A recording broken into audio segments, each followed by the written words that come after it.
आते सर, पहले आपका परिचय जानना चाहूँगा, क्या नाम हुआ आपका? मैं मोहम्मद खुर्शीद आलम गुमला से हूँ और पूर्व में झारखंड पार्टी का गुमला जिला का प्रधान महासचिव हुआ करता था। और झारखंड पार्टी छोड़ करके आखिर क्या वजह रही कि मतलब क्या वहाँ पे अभाव दिखा आपको और कौन सा बड़ा प्रभाव दिखा कांग्रेस पार्टी का कि आप इसमें शामिल हो गए? देखिए, देश में रहने वाले जितने भी हमारे समाज हैं, सबका दिशा और जो नीति तय होती है वो सदन में होती है।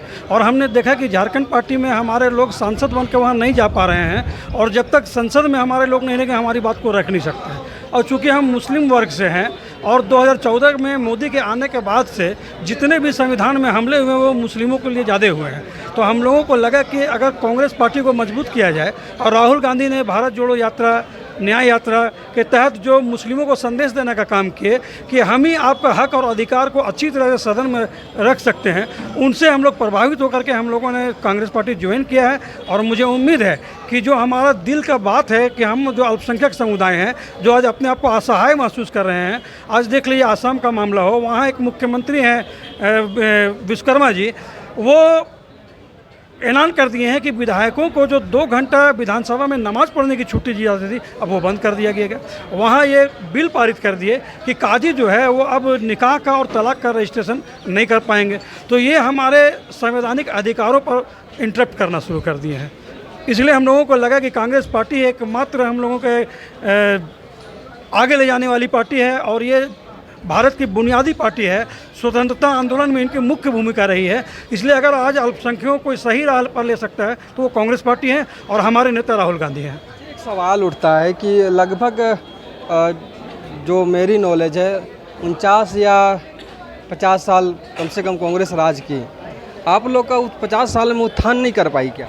देखिए, चूँकि इसमें हम लोग का जो समाज है वो जिम्मेवारी से भागते रहे और कभी भी राजनीति में मुख्य धारा में नहीं आए। अगर हमारे समाज के लोग राजनीति की मुख्य धारा में आते तो आज ये दिन नहीं देखना पड़ता। लेकिन अब लोग जागरूक हो रहे हैं और जो भी नीति बनना है वो राजनीति से बनना है। अब हम लोग राजनीति में मुखर होकर के मुस्लिम समाज आ रहा है और निश्चित रूप से जो 50 सालों में हम लोगों ने खोया है वो चीज़ को हम लोग बहुत कम समय में उस चीज़ को हम लोग पूरा करने जा रहे हैं।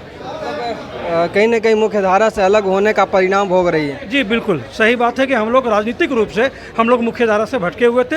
हम लोग एक वोट बैंक बन करके रह गए थे, लेकिन हम अपने लोगों को आगाह कर रहे हैं कि अब वोट बैंक बनने की ज़रूरत नहीं है। आकर के राजनीति के मैदान में हमको भी टिकट चाहिए, हम भी मैदान में हैं, हमको भी मुखिया बनना है, हम लोग को भी बोर्ड का अध्यक्ष बनना है, तो हम लोग को मुख्य धारा से आना पड़ेगा। एक सवाल है कि आप ही लोग समाज के कौमी इत्तेहादुल को एक मोर्चा बनी थी जो पटना से लेके झारखंड में भी बनी, उन्होंने साफ तौर पर कहा है कि हम लोग को सिर्फ वोट बैंक समझा गया। अभी तक जो भी पार्टियां आई, चाहे कांग्रेस की पार्टी रही हो चाहे जेएमएम की पार्टी कोई भी रही, हमें वोट बैंक समझा।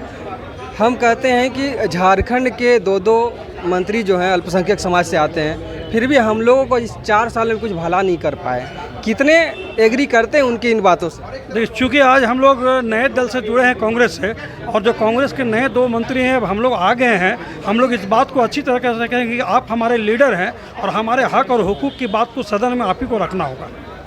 हम लोग दबाव डाला जाएगा। जी बिल्कुल दबाव डाला जाएगा। पार्टी में रह करके अपने समाज को हम लोग कितना मजबूत कर सकते हैं, इसके लिए हम लोग मंत्रीगण को, विधायक महोदयगण को हम लोग आगाह करते रहेंगे।